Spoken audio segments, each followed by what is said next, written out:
Hey everybody, have we got a good head-to-head for you today? Behind me are two super duper sedans. And I say that because they're both limousines, they both start at over $100,000, and they both make more than 500 horsepower.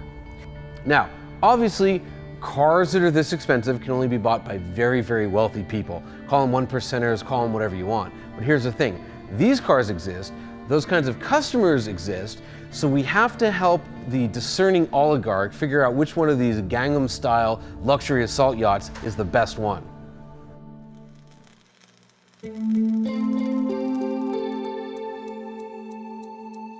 These cars are very similar. They both start out as the full-size luxury offering from their respective manufacturers. In the case of the Audi, it starts life as an A8. In the case of the Alpina, it starts life as a BMW 7 Series. But then they get tuned. The result is, both of these cars have relatively small displacement twin-turbo V8s and 8-speed ZF-sourced automatic transmissions. From there, things go a little bit different, whereas the Audi has the brand's standard corporate quattro all-wheel drive system, and this particular Alpina B7 is rear-wheel drive only, although all-wheel drive is an option, as is a long wheelbase. With the Audi S8, it's short wheelbase only. Let's start by taking a look at the Audi. Now, it has a 4-liter twin-turbo V8 that's shared with the S6, the S7, and the Bentley Continental GT V8. The Audi makes more horsepower than the Bentley, which I think is crazy. Audi's claiming 520 horsepower. For the Alpina, it's a similar story. That twin-turbo 4.4-liter V8 starts out making 450 horsepower and 480 pound-feet of torque when it's in the 2013 BMW 750i. However, Alpina tunes it like crazy. The result is it makes 540 horsepower. Now you might be saying, well, hey, the M5 makes 560 horsepower, to which I would answer, but the Alpina makes 538 pound-feet of torque.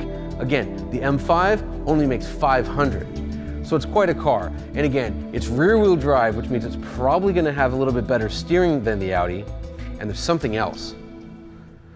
Okay, so this is under the matte purple hood of the Alpina B7, and what I want to show you is this.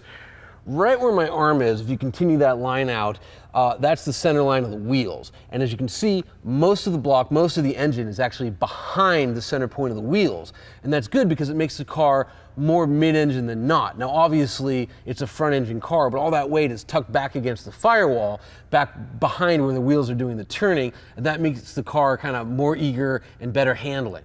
And I want to compare this to the Audi.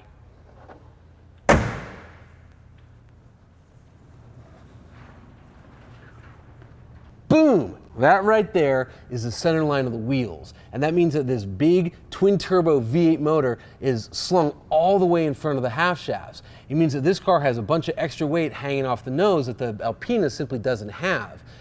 What's the problem with weight in front of the wheels like that? Well, it's going to push more and it's going to be less eager to turn. Now, maybe Audi pulled a Porsche and they took a bad design and they engineered it really well, but I'm thinking that dynamically, the Alpina is going to have the upper hand. Let's start with the matte purple microcar eater. The BMW Alpina B7 hits 60 miles per hour in 4.3 seconds. That's pretty quick for a 4,700 pound car. The B7 then runs the quarter mile in 12.6 seconds at 113.6 miles per hour. Again, respectable. And now, here's the Audi S8, which remember is down 20 horsepower and almost 60 pound-feet of torque compared to the Alpina. It takes 3.5 seconds to hit 60 miles an hour, and then it runs the quarter mile in an incredible 11.8 seconds at a smoking 118.3 miles per hour. What is going on here? To find out, we brought both limos down to K&N and strapped them to the dyno. Here's a Cliff Notes version of how that works. A dynometer shows you the amount of power a car makes at the wheels. This is different from the advertised crank horsepower. The quick and dirty rule of thumb for dynos is that a rear-wheel drive car with independent suspension suffers a drivetrain loss of 15%. For an all-wheel drive car, the estimate is about 20%. So, if the Quattro Audi puts down 100 horsepower at the wheels, the engine is actually cranking out 120 horsepower. Again, these are rough but educated estimates. Got it?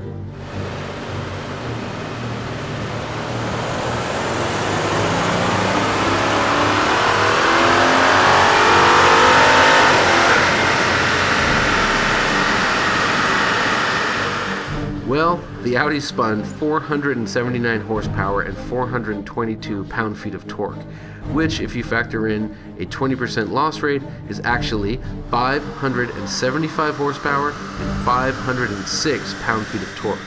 Translation? Not only is this car underrated, it's an absolute monster.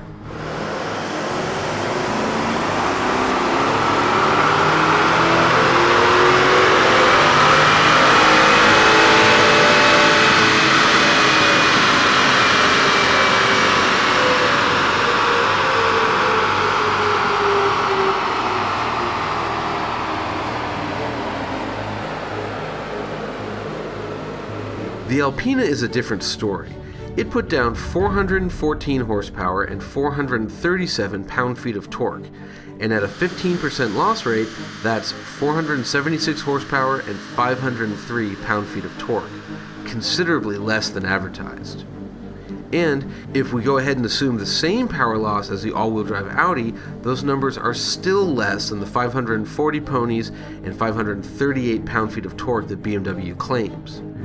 Calculating for a 20% loss, the B7 makes 497 horsepower and 524 pound-feet of twisting force. Go figure.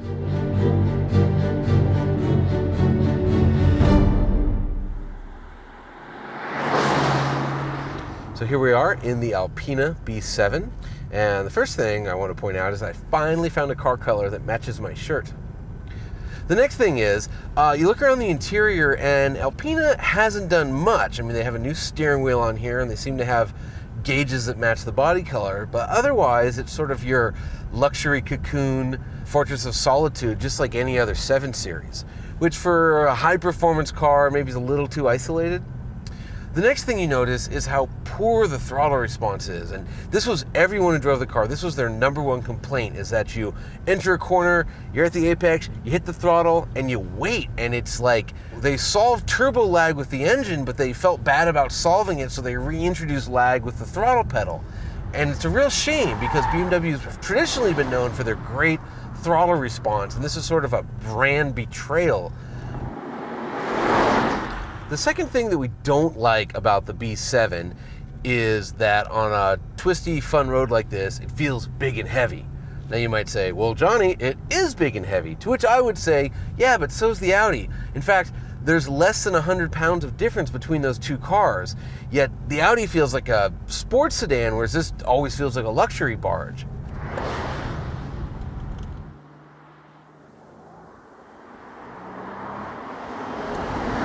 So here we are in the Audi S8, and right off the bat, there are 2 things I do not like about this car. Number 1 is the steering. It's your typical Audi numb steering. Now, it does at least have 2 modes. It has comfort and dynamic, neither of which is any good. Comfort is way over boosted, and dynamic, okay, it's heavier, but it's still numb, and it just, you're moving the wheel and the car's going where you're pointing it, but you just feel detached. And that's true of all Audis, and this one is no different. The other thing I'm not a big fan of is the brake pedal feel. And what I mean by that is you got to go through half the pedal before you start to get the brakes. The brakes themselves are great. They work wonderfully. It's just that they don't engage right away. And for a car that is as fast as this thing is, and we know how fast it is, you want the engagement of the brakes to be right at the top of the pedal. And this one, you kind of got to move it too much. Aside from that, this car is fantastic. I am absolutely in love with the S8. Whereas the Alpina always felt big and heavy on windy, twisty roads, not this one. It shrink wraps around you. It feels like a sports car, and yet it's a 4,600-pound limousine. I'm having a hard time overstating how great this car is, and it's one of the very best cars I've driven, maybe since we did Best Driver's Car. I mean, it is utterly fantastic. It's one of those cars, and if you've ever driven a really good car, you'll know what I'm talking about, but after rolling about 10 feet at parking lot speeds, I was just struck by the notion, by the feeling, by the sensation that I was driving something really special. And it just is. I mean, Audi has done such a great job with the S8. I'm just flabbergasted by how good it is. And look, I've taken a lot of grief about saying not so nice things about Audis from time to time, usually pointing out how they're kind of front-wheel drive biased and everyone else in the segment's rear-wheel drive. I take it all back. This car, the Audi S8, is so good, call me an Audi fanboy, because now I am.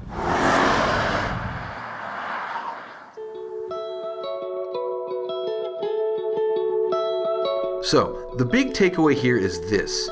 Each of these two super duper sedans are fast and luxurious.